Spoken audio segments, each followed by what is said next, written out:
తులవారికి గనక చూసుకున్నట్లయితే ప్రధానంగా మీకు గురువు ఈ సంవత్సరం 3 రాసులు మారుతున్నారు. మనకు పోయిన సంవత్సరం ఎలా అయితే 3 రాసులు మారాడో, వృషభము, మిథునము, కర్కాటకం మారి మరలా మిథునంలోకి వెళ్ళిపోయాడు. ఈసారి కూడా మీ రాశి నుంచి అంటే మీ యొక్క తులారాశి నుంచి 9వ స్థానంలో ప్రారంభంలో ఉంటూ దాని తర్వాత 10వ స్థానంలో కర్కాటకంలోకి, 11వ స్థానంలో సింహంలోకి వస్తున్నాడు.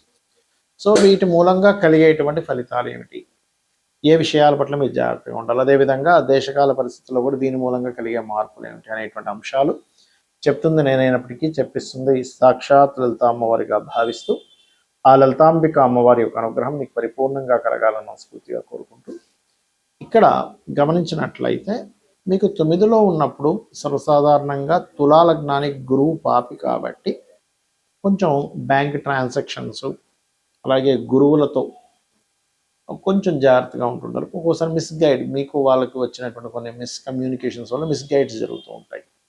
ఇది ఎప్పటి వరకు? జూన్ 1వ తేదీ వరకు గుర్తుపెట్టుకోండి. జూన్ 2 నుంచి దశమ స్థానంలోకి గురువు వస్తున్నందుకు ఇక్కడ పాజిటివ్ నెగిటివ్ రెండు ఉంటాయి. ఎందుకు నేను రెండు ఉంటాయని చెప్తున్నానంటే పాజిటివే ఉండాలి కదా. అంటే ఇక్కడ గురువు యొక్క స్వరూపం మారింది, ఇది ప్రధానంగా గుర్తుపెట్టుకోండి. ఎప్పుడైతే గురువు యొక్క స్వరూపం మారిందో ఇది ఇచ్చేటువంటి రిజల్ట్ ఏమిటి అంటే, గురువు ఎప్పుడైతే దశమంలోకి వస్తున్నాడో వృత్తి సంబంధించిన విషయంలో మంచి అనుకూలత ఇస్తాడు. It is same time stress కూడా ఎక్కువగా ఉంటుంది. ఇదే గురువు మరలా మీకు 11వ స్థానంలోకి మారినప్పుడు వ్యాపార అభివృద్ధులు ఇస్తూ ఒకవైపు ఎక్కువ లాభాలు వస్తాయనేటువంటి దీంట్లో ఒక్కొక్కసారి రాంగ్ స్టెప్స్ కూడా పడుతుంటాయి. ఆ యొక్క విషయాలు కాస్త జాగ్రత్తగా ఉండాలి. ఎలా ఉంటుందంటే, మనకు ఒక పక్క బాగా లాభాలు వస్తున్నాయి అనుకోండి ఏదైనా వ్యాపారంలో, మనం ఏం చేస్తాము, అని బాగా వస్తున్నాయి కదా దీంట్లో ఇంకెందుకు ఎక్కువ ఇన్వెస్ట్మెంట్ చేయకూడదు, ఓవర్ ఇన్వెస్ట్మెంట్స్ చేస్తూ ఉంటాం. అటువంటి విషయాల పట్ల మీరు జాగ్రత్తగా ఉండాలి. ఇక మీరు నిత్యము చేయవలసిన దేవతారాధన దుర్గా ఆరాధన, చండీ పారాయణం చేయండి. నవగ్రహాల్లో రాహువు, శని, కేతు, గురు ఈ గ్రహాల దగ్గర దీపారాధన చేయండి, ఖచ్చితంగా బాగుంటుంది. అయితే ఈ గురువు యొక్క స్వరూపం మారిందని మనం చెప్పుకుంటూ ఉన్నాం. లాస్ట్ ఇయర్ కూడా గురువు మూడు రాసులు మారాడు. వృషభము, మిథునము, అదేవిధంగా కర్కాటకంలోకి మారాడు. ఈసారి మిథునము, కర్కాటకము, సింహం అంటే ఏం లేదు, మరి కర్కాటకంలోకి వచ్చాడు కదండి, మళ్ళీ వెనక్కి వెళ్ళాడు. అలాగే ఈసారి కూడా ఏంటంటే మిథునము, కర్కాటకము, సింహంలోకి వచ్చినటువంటి గురువు మళ్ళీ వెనక్కి వెళ్ళి మళ్ళీ కర్కాటకంలో సెటిల్ అవుతాడు. కాకపోతే ఎప్పుడైనా గుర్తుపెట్టుకోండి, 3 రాసులు మారిన గురువు విపత్తుల్ని క్రియేట్ చేస్తాడు ఎక్కువగా. అంటే అది ప్రశాంతంగా ఉండనివ్వడు. మీరు చూడండి, లాస్ట్ ఇయర్ మారినందుకు మనం చూస్తూనే ఉన్నాం. ఆల్రెడీ ఉగాది వచ్చే ముందు అంతా యుద్ధాలని, గందరగోళాలని, గొడవలని ఎలా ఇచ్చాడో ఇది కూడా సేమ్ రిపీట్ అవ్వబోతుంది. అంటే దీన్ని బట్టి మనం అర్థం చేసుకోవాల్సింది ఏమిటి, ఈ గోచారంలో ఉండేటువంటి ఈ గ్రహాల యొక్క స్థితిని బట్టి మనకు మహర్షులు ఏం నేర్పిస్తున్నారు అంటే, ఫ్యూచర్ ఇలా ఉండబోతుంది కాబట్టి నువ్వు ఇలా ప్లాన్ చేసుకో.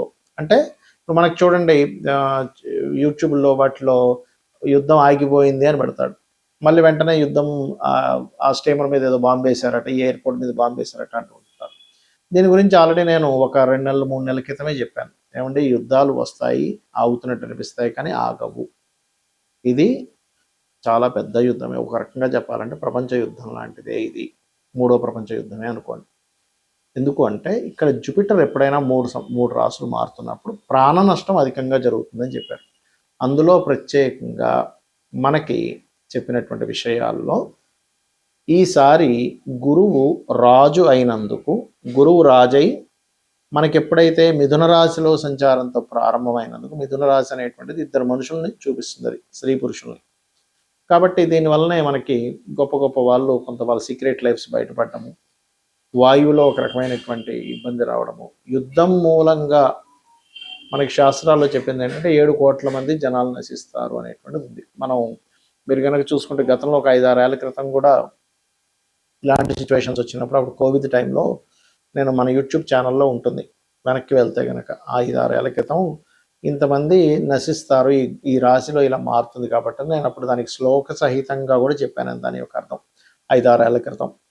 అప్పుడు కూడా అందుకే కోవిడ్ వల్ల చాలామంది ప్రాణ నష్టం జరగడం మనం చూసాం.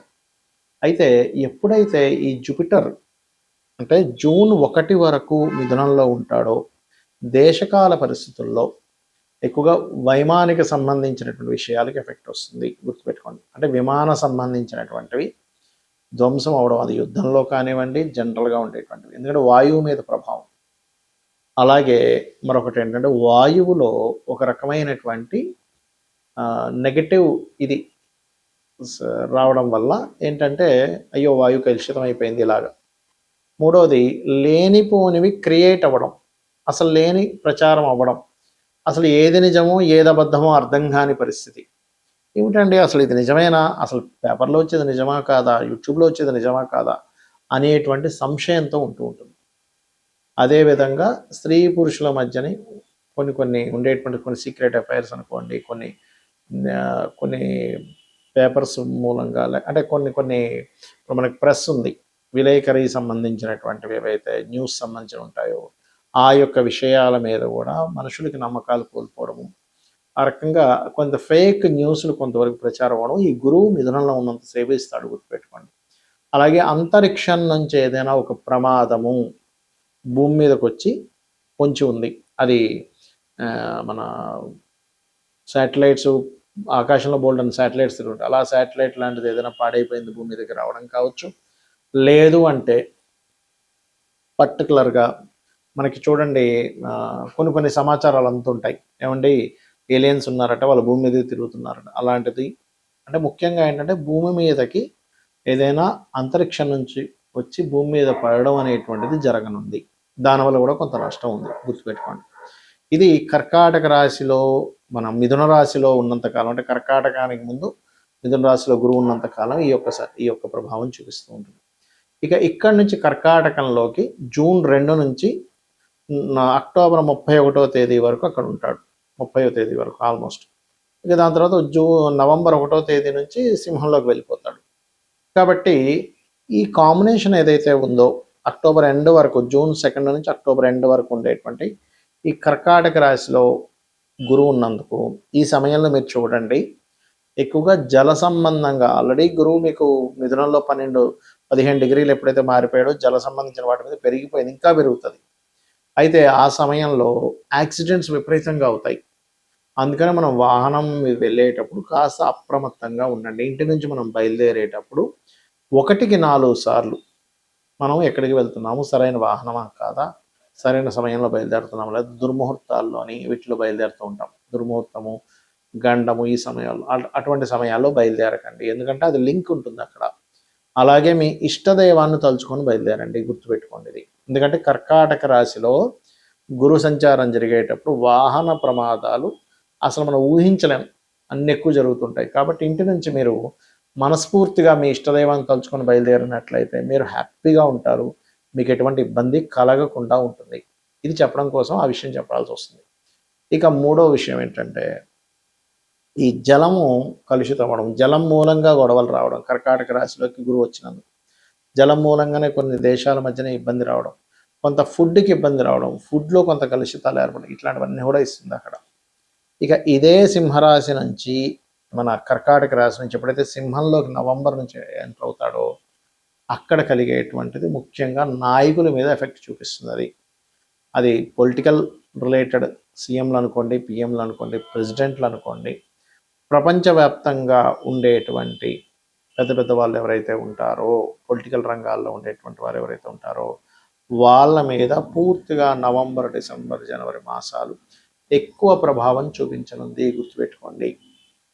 మరి ఈ ప్రభావాలు సామాన్య ప్రజలకు దేని మీద చూపిస్తుంది అంటే ఆరోగ్య సంబంధించిన దాని మీదకి వస్తున్నాడు జూపిటర్, ఎందుకంటే ఆరోగ్యానికి కారకుడు రవి కదా. అందుకని ఆ సమయంలో వీలైనంత మట్టుకు హోమ్ రెమెడీస్ కొన్ని ఉంటాయి మనం ఇంట్లో పాటించేవి, కొంచెం కొంత కషాయం లాంటిది ఏదైనా తీసుకోవడము, ఎటువంటి హెల్త్ ఇష్యూస్ రాకుండా ఉండడం కోసం. మనం కోవిడ్ టైంలో కొన్ని పాటించాం, ఇంట్లో ఉండి చక్కగా పాటించడం వల్ల హ్యాపీగా ఉన్నారు.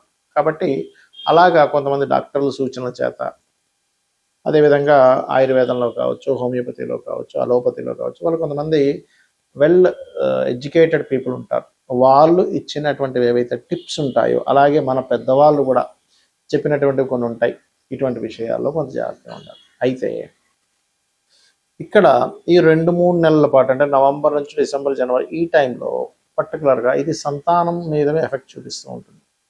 అయితే ఇక్కడ ఏంటంటే ఎవరైనా ఐవీఎఫ్లు, ఐయుఎల్ చేయించుకునే వరకు కాస్త జాగ్రత్తగా ఉండాలి. అదేవిధంగా మరొక విషయం ఏంటంటే ఇక్కడ మీరు గమనించినట్లయితే మీరు వాతావరణంలో మీరు గమనించండి. యాక్చువల్‌గా నవంబర్ మాసాన మనకేంటి చలి బాగా ఉండాలి. కానీ ఆ టైంకి ఏమవుతుంటుందంటే చలితో పాటు తెలియని ఎండలు కూడా వస్తాయి ఆ టైంలో. ఇదేమిటండి ఎంత ఈ చలికాలం ఇంత ఎండ ఉందేంటి అనిపిస్తూ ఉంటుంది. కాబట్టి నేను చెప్పినటువంటి పరిహారాలు ప్రధానంగా చండీ వినడం, చండీ పారాయణం చేయడం, లలితా సహస్రనామాలు వినడం, మీ ఇష్టదైవాన్ని స్మరించుకోవడం చేయండి. అన్ని విధాలా బాగుంటుంది. శ్రీమాత్రే నమః.